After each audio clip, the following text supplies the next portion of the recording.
ở trong mà một tông chữ à lúc tông chữ chỉ như cổ chết đấy là có chứ ở trong mà mưa chả hay là bùa trong mà mưa lúc tông chữ chỉ mua chỉ có ở cái mua để thì ở trên sao tôi lúc chơi trồng luôn nên là thám mình sao kia không mình đi sao kia tôi mà chỉ sai sao cái tệ cái phải cao vô cái kia đi cái này chúa chả mua là cũng mà chứ chẳng có nó ô tô à bê tù trâu tù nó ha có trẻ mà chỉ trâu trâu như là lấy vô tả cái dòng mà trâu tù cháu lúc ra mà trâu tù ra ồ cho chung lì à giờ đi là từ ô tô đấy à chỉ giờ là lọt từ một chút con này sẽ là từ giờ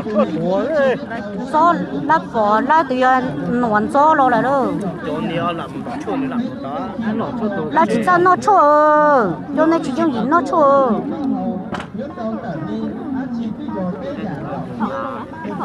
ở đó thì đó là giờ đã thế mà ở đó cha tăng thì vừa tưởng mà cái tuổi em à rồi mà mua lúa vào tua đi cho nên mau thì mới ở tua nữa từ lo ở bỏ mất thành sản à chả kia ở bỏ thành sản cho tua nó cái tủ nhớ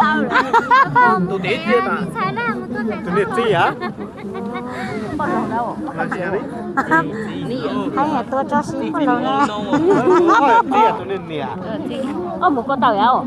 ít sạch tè nè một tủ tao ớt sạch tè những cái cờ tủ tí của ớt sạch tè mà xài lâu rồi hăng thiệt rồi lâu xài lâu mà chắc chắn giờ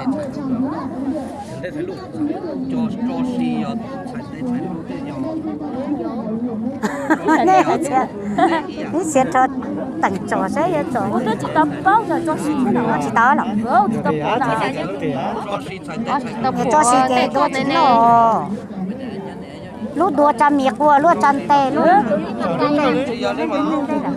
tương tê đua thứ hai nhân tên chỉ lúc chơi là cũng để cho xí chơi thì tụi mi à na ha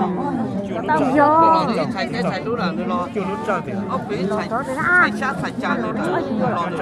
ô nè xưa rồi nè xưa giờ vui nè tao đi mỏ thịt đè vô mà hả ô trẻ tủ thế mà tủ ní chạy long tê có số lúc tụi chi chạy lâu luôn nó phải đó ta mà chạy long tê bé tủ mà anh ta mà mà tủ là thoát đi cho uống rồi chúa sáng mà nó mất tiền này tiền chỉ chơi hả tại để chúa mà cho chúa kéo nó là tao tôi thì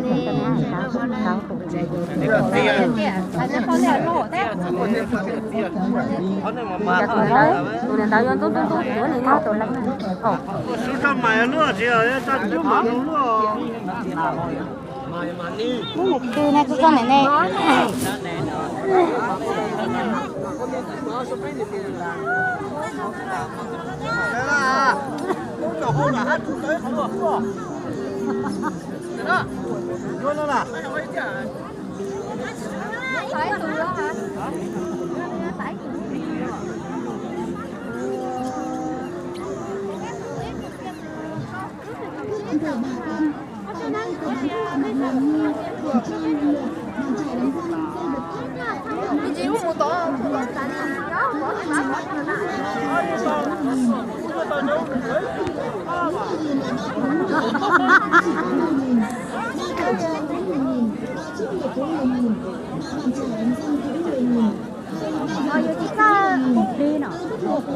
đi nó tiền đi nó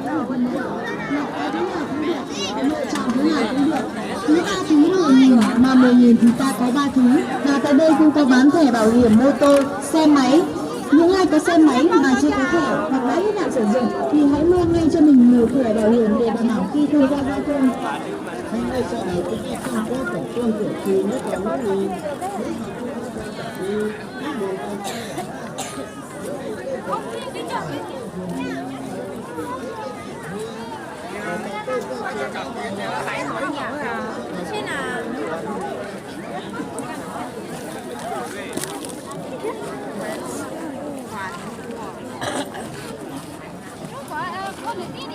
Có tiền lẻ không? Đổi cho 50.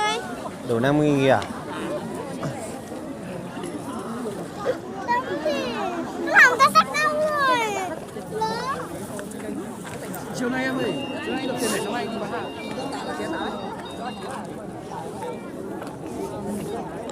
Mà tạt ra.